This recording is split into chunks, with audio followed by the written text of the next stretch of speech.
they are doing a support march for this revolution march.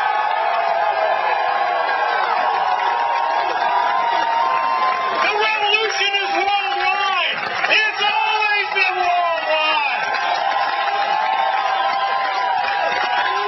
You know, out of Phoenix, you know, where the Freedom's Phoenix and rebirth of freedom from the ashes of Liberty's torch, there has been a lot of reasons why. And one of those big reasons has been Charles-Goyette was a talk show host, has been for many years, owned radio, been in the radio business. He was a talk show host with Clear Channel in the build-up to the war in Iraq, and he refused to support it.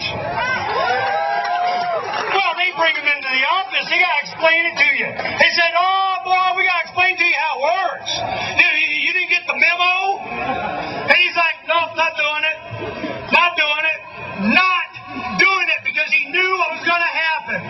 He made sure that his listeners understood the truth about economics, the truth about personal, economic, and individual freedom, the truth about what government does to us, the truth about what the proper role of government is.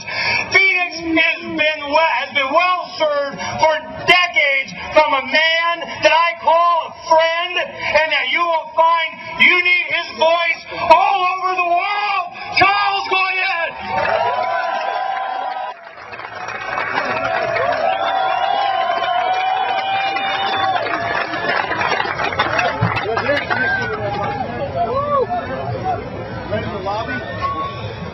Yes, good afternoon. Ernie, in his last lifetime, was one of those guys that threw the tea in the harbor.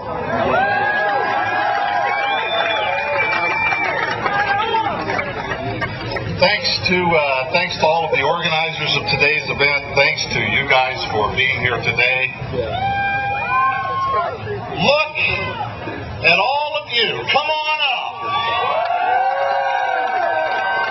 Look at you people willing to come out on a sticky Saturday to save the Republic. Oh, I guess they didn't know about you, did they?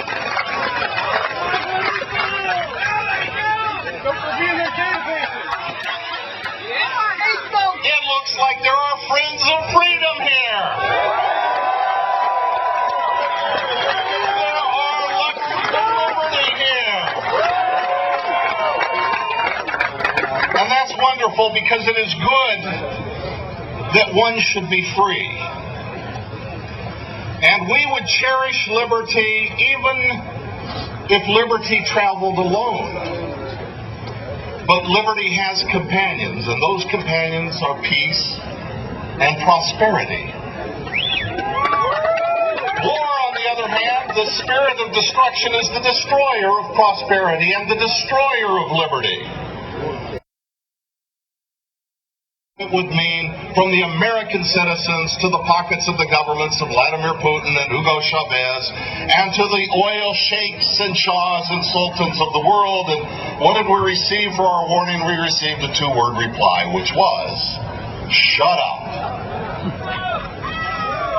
And when we talked about all the saber rattling in the subsequent years and the certainty of oil breaking $100 a barrel, the Washington Party answered in one voice, shut up, they explained.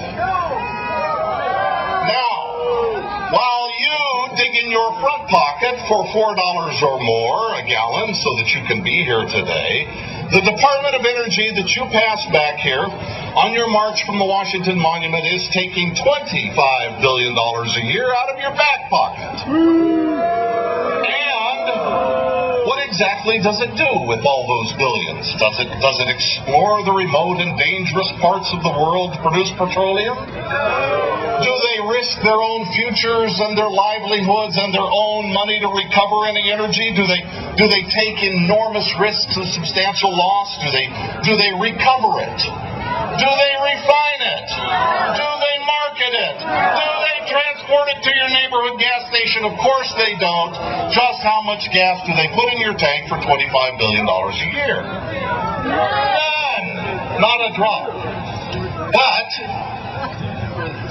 John McCain wants to give you a gas tax break for your summer driving. He'll give you back a few cents a gallon of your own money to buy your affection just in time for November.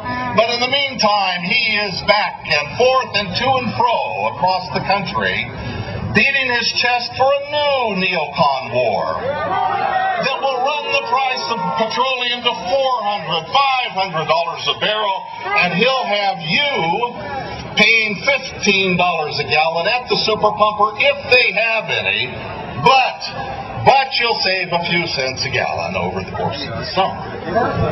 And this, ladies and gentlemen, is the same flim-flammery that we got from George Bush, who bought his early popularity with tax rebates checks of a couple $100s each. How cheaply the American people sold their affection for those checks, and how many times over have we paid at the gas pump, at the grocery store, and at the reduced value of your savings for the Bush dollar that has lost 40% of its purchasing power since those checks were put into the mail. Not to mention that to cash those checks, the money had to be borrowed from the Chinese, so that your children can be debt slaves to the Chinese the rest of their lives. Now, when you head back home, take note of the overseers of the destruction of the dollar when you pass the Federal Reserve Building. This is a mighty temple befitting the gods of antiquity.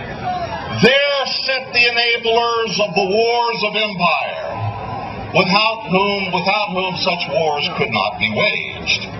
Right down there, ironically enough, on Constitution Avenue.